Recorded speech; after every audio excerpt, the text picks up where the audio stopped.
Hello friends, welcome to my new video. आज मैं जो आपके साथ सब्जेक्ट मैटर जो डिस्कस करने जा रही हूँ दैट इज़ वेरी इम्पॉर्टेंट। हम सब जानते हैं कि हमारे पास 3 टेंसेस होते हैं, प्रेजेंट, पास्ट एंड फ्यूचर। उनमें से हम ये देखते हैं कि प्रेजेंट इंडेफिनिट टेंस, जिसको हम सिंपल प्रेजेंट भी कहते हैं, वो one of the most important tenses में से है, जिसके बारे में आज मैं आपको बताने जा रही हूँ। जिस बच्चे को प्रेजेंट इंडेफिनिट टेंस बहुत अच्छी तरह से समझ आ जाता है, समझ आने का मतलब रूल्स की मैं बात नहीं कर रही हूँ, means you know how to apply this tense in your daily life sentences. Like present indefinite की बात जब हम करते हैं तो सबसे पहले वो कहाँ यूज होता है ये आपको पता होना चाहिए। First of all it is used with our daily routines, जो काम हम रोज करते हैं। I get up early in the morning, I get up at 6 o'clock in the morning, ठीक है, this is your routine.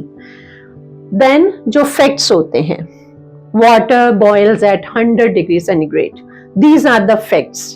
Boils तो likes and dislikes, children like sweets. Then habits, I always complete my work in time. तो these are some of the sentences जो हम अपनी daily life में बोलते हैं, बात करते हैं। जो हमारी स्पोकन इंग्लिश है वो सबसे ज्यादा प्रेजेंट इंडेफिनिट के ऊपर बेस्ड होती है, क्योंकि नॉर्मली हम यही बातें हर रोज करते हैं। इसमें से क्या होता है आपको पता होना चाहिए कि present indefinite tense is divided into 3 factors, means positive, negative and interrogative. First of all it is positive. When we say positive, तो positive का क्या फॉर्मूला है, क्या इक्वेशन बनती है कि हम सबसे पहले हम सब्जेक्ट देखते हैं। सब्जेक्ट होना चाहिए सिंगुलर। क्वेश्चन arises के what are the singular subject? Singular subjects are he, she, it और any name। और प्लूरल सब्जेक्ट्स क्या होते हैं? Plural subjects I, we, you, they, people, children, etc. means these are the plural.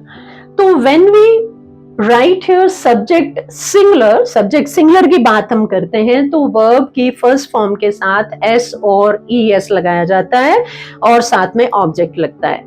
जैसे कि the sun is subject and it is a singular subject. rises verb है, उसके साथ s लगा है। the sun rises in the east, this is object. So here it is, the sentence is the sun rises in the east. Likewise, if we take subject plural, means I, we, you, they, then no s or es, only verb first form plus object, and here it will be the boys means plural. Boys play football means no s or es. This is what about the positive sentence. Now I'll take the negative. Negative means subject. If subject is singular, then the helping verb is does not plus no s or es or object. जैसे my friend does not help me. My friend does not help me. My friend, this is subject.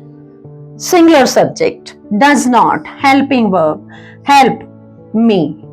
Likewise, if we say subject is plural, then do not plus V1 plus object. So, you do not understand my point. So this is negative form. So this formula, this equation is for negative sentences. So does not or do not is the helping verb of present indefinite tense. हर tense की अपनी अपनी एक helping verb होती है, उसी से हम उस टेंस को पहचानते हैं और उसी से हम सेंटेंसेस बनाते हैं, उसी को अप्लाई करते हैं। सो पॉजिटिव और नेगेटिव के बाद हमारे पास आ जाता है इंट्रोगेटिव। इंट्रोगेटिव के अंदर क्या करेंगे हम कि उसमें सी interrogative,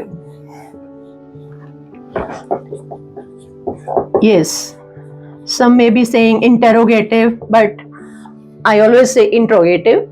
So in this, here it is does plus a subject, subject is singular, plus V1 plus object.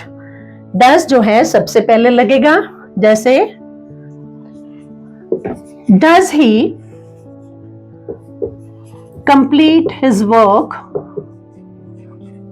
in time, क्या वो अपना काम समय सिर कंप्लीट करता है, और it is does because here it is subject singular. Then it is do plus subject plural plus V1 plus object. Do they recognize me, क्या वो मुझे पहचानते हैं, do they means plural, recognize me, question mark.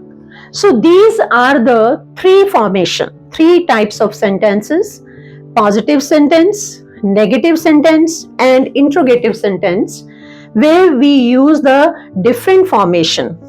And the helping verb of this tense is does and do.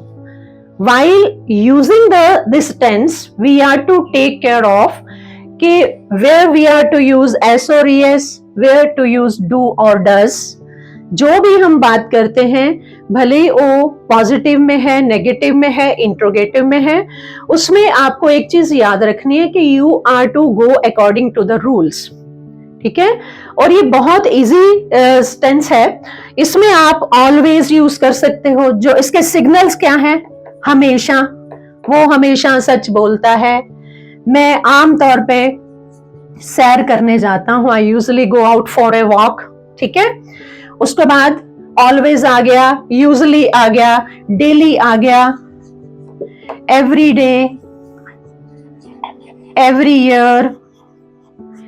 These are some signal words of this sentence. So my dear students, hope you have understood the formation of present indefinite tense. इसको बार बार practice करेंगे। खाली rules याद करना is not the learning of the sentence और tense और the understanding of the tense. You can understand only if you will apply these rules in your daily spoken sentences. Okay, so I hope you will understand it. Keep learning, keep growing, keep smiling. Happy learning. Thank you very much.